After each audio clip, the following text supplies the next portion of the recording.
Maggie McCleod had exactly 24 measures to get her heels back on.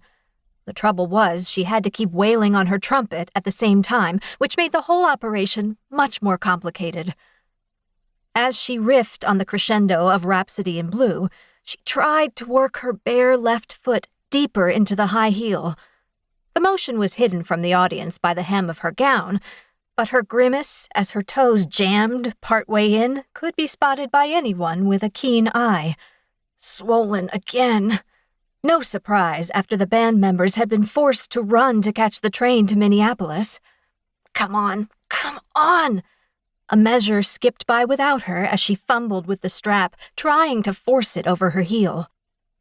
It was easy enough to wriggle the shoes off at the start of each concert, right after Maggie took her spot on the stage. Just a discreet motion, shielded by her gown's long hemline, while the audience listened to Catherine Duquette, first-chair violinist, give her polished introduction to the swinging sweethearts. Replacing the heels before the final bows was trickier, but Maggie had never had this much trouble.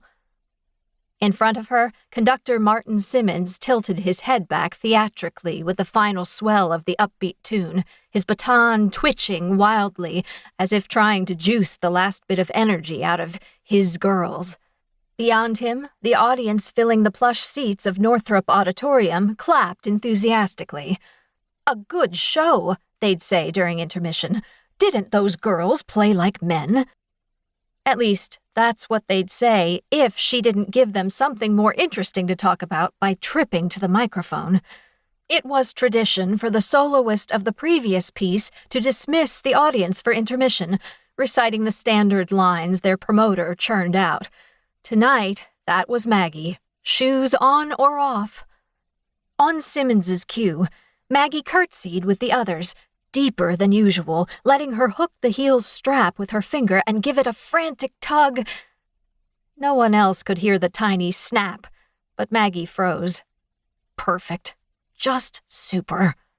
She silently cursed Simmons for choosing the ridiculous uniform, their promoter for showcasing it on publicity kits, and even women like Catherine, who made walking in heels seem effortless.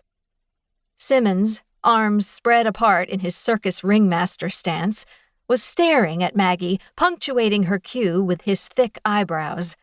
One of her fellow brass players elbowed her in case she'd forgotten.